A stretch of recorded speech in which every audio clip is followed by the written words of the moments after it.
لیکن ان کی دھمکی سن کر کانپ جاتی کہ اگر تو نے کام نہیں کیا تو تجھے دھکے دے کر باہر کروں گی، مفت کے پیسے نہیں ہیں جو تیرے اوپر لٹاتی پھروں۔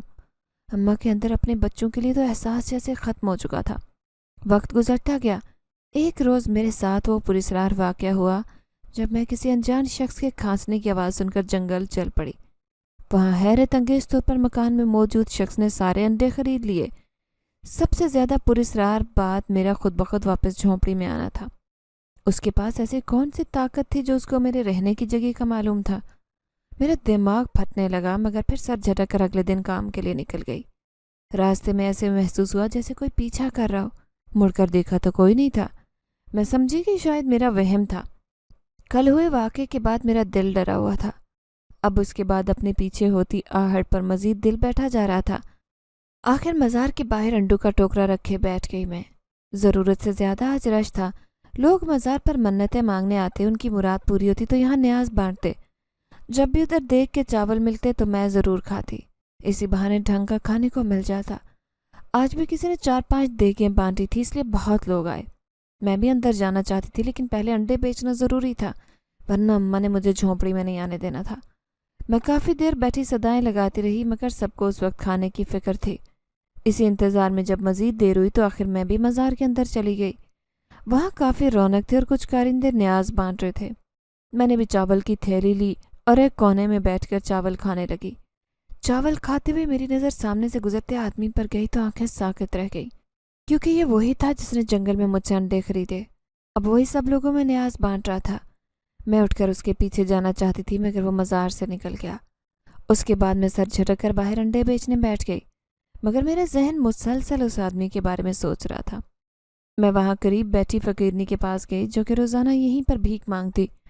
میں نے اس سے پوچھا کہ خالہ، کیا آپ اس آدمی کو جانتی ہیں جس نے آج نیاز بانٹی؟ وہ کہنے لگی، یہ آدمی تو روزانہ یہاں آتا اور نیاز دیتا تھا، لگتا ہے بہت پیسہ اس کے پاس، مگر کوئی نہیں جانتا کہاں سے آتا ہے۔ اس کی باتیں سن کر میں بے چین ہو گئی کہ آخر اس آدمی کی کہانی کیا تھی۔ یہی سوچتے ہوئے انڈے بیچ کر واپس آ گئی۔ رات کو سونے لیٹی تو ایک دم لگا جیسے جھونپڑی کے باہر کوئی ہو۔ مجھے کسی کا سایہ دکھائی دیا جو کافی واضح تھا۔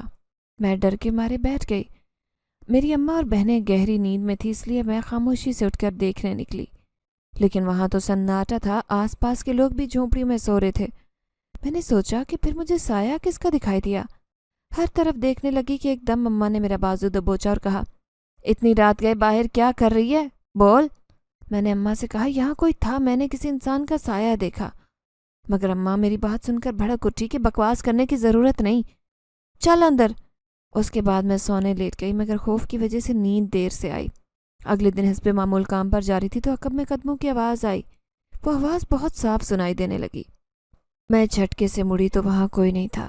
سنسان سڑک میرا منہ چڑھا رہی تھی۔ تھوڑی دیر مزید گزری تو پھر سے قدموں کی آواز آئی۔ اب کی بار میں نے کچھ لڑکوں کے کہہ کے سنے تو پھر سے مڑی۔ میرے قریبی علاقے کے 2 گنڈے کھڑے تھے جو انتہائی بدمعاش اور لوفر تھے۔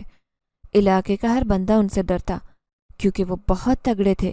ساری لڑکیاں ان کی وجہ سے گھروں سے نہیں نکلتی، کیونکہ ان کی غلیظ نظروں سے کوئی محفوظ نہ رہتا۔ اب بھی وہ مجھے ایکسرے کرتے نگاہوں سے گھور رہے تھے۔ میں دوڑ لگا کر بھاگنے لگی کہ ان میں سے ایک آوارہ لڑکے نے میرا ہاتھ پکڑا اور کہنے لگا، ارے حسینہ، اتنی بھی کیا جلدی ہے جانے کی؟ کچھ وقت ہمارے ساتھ گزار لو تاکہ ہمارا بھی بھلا ہو جائے۔ میں نے ڈرتے ہوئے ان سے کہا، مجھے جانے دو، میں نے کام پر جانا ہے، میں ویسی لڑکی نہیں ہوں، خدا کا واسطہ میرا پیچھے چھوڑو۔ میری بات سن کر وہ گھٹیا انداز میں ہنسنے لگے۔ وہ دونوں کہنے لگے، ارے لڑکی، تو نے کیا ہمیں 2 سال کا بچہ سمجھا جو ہم تیری باتوں میں آ جائیں؟ سب جانتے ہیں تیری جیسی لڑکیوں کو، کوئی بھی شریف لڑکی اس وقت ویران راستے سے نہیں جاتی۔ ہم نے تو بہت دنوں سے تیرے اوپر نظر رکھی تھی، اب آج اتنا اچھا موقع ملا ہے تو ایسے کیسے جانے دیں؟ چل ہمارے ساتھ۔ وہ دونوں گھٹیا لڑکے مجھے گھسیٹ کر جنگل لے جانے لگے۔ میں چلاتی مدد کے لیے آوازیں دینے لگی، کوئی ہے یہاں پر؟ مجھے بچاؤ۔ مگر اس جگہ تو کسی انسان کا نام و نشان تک نہیں تھا۔ مجھے قسمت پر رونا آنے لگا کہ کیسے اپنی عزت گنڈوں سے بچاؤں گی۔ اس غربت بھری زندگی میں رہنے کے باوجود آج تک میں نے اپنی آبرو کو بچا کر رکھا، ورنہ اکیلے گھر سے کیسے نکلتی؟ اکیلی لڑکی پر لوگوں کی غلیظ نگاہیں ہر وقت ٹکی رہتی۔ لوگ تاک میں رہتے کہ کب موقع ملے اور وہ لڑکی کی عزت نوچ لیں۔